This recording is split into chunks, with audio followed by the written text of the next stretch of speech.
Hello viewers, আসসালামু আলাইকুম। আজকে আপনাদের সাথে শেয়ার করতে চলে আসলাম চটপটি বানানোর রেসিপি। তো এখানে আমি সেভরির রেডিমিক্স চটপটি মশলাটা নিয়েছি এবং ডাবলি ডাল নিয়েছি। ডালটি আমি প্রায় 4 থেকে 5 ঘন্টা ভিজিয়ে রেখেছিলাম। তারপরে 150 গ্রাম ডালের জন্য 1 লিটার পানি দিয়ে প্রেসার কুকারে আমি সিদ্ধ করে নেব এখন। এ পর্যায়ে আমি কয়েকটা আলু সিদ্ধ করে নিয়েছি। পরবর্তীতে আমি চটপটি বানিয়ে ফেলেছিলাম, কিন্তু পরবর্তী ক্লিপগুলো আমার নেওয়া হয়নি। তো এখানে কয়েকটা ফুচকা ভেজে নিয়েছিলাম, আর এটা আমার চটপটির ফাইনাল লুক।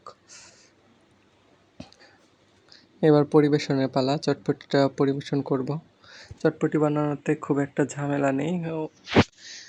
ডাল সিদ্ধ করার পরে চটপটি মশলা মিশিয়ে নিলেই চটপটির মেইন উপকরণ রেডি হয়ে যাবে। তারপর এখন পরিবেশনের পালা। প্রথমে বাটিতে চটপটিগুলো সাজিয়ে নিচ্ছি।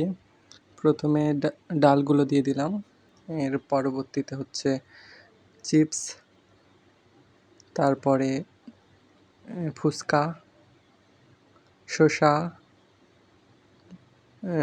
কাঁচামরিচ, তারপর পেঁয়াজ কুচি এবং উপর থেকে ডিম ছড়িয়ে দিলাম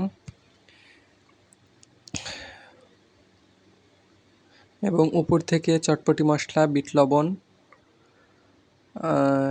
আর টেস্টি বিট লবণ এগুলো ছড়িয়ে দিয়েছিলাম।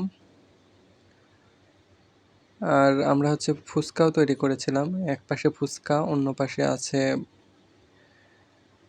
চটপটি। চটপটিতে প্রথমে নিমকিগুলো দিতে ভুলে গিয়েছিলাম, পরবর্তীতে মনে পড়ে আবার নিমকিগুলো দিয়ে দিলাম, আর এই হলো আমাদের চটপটি।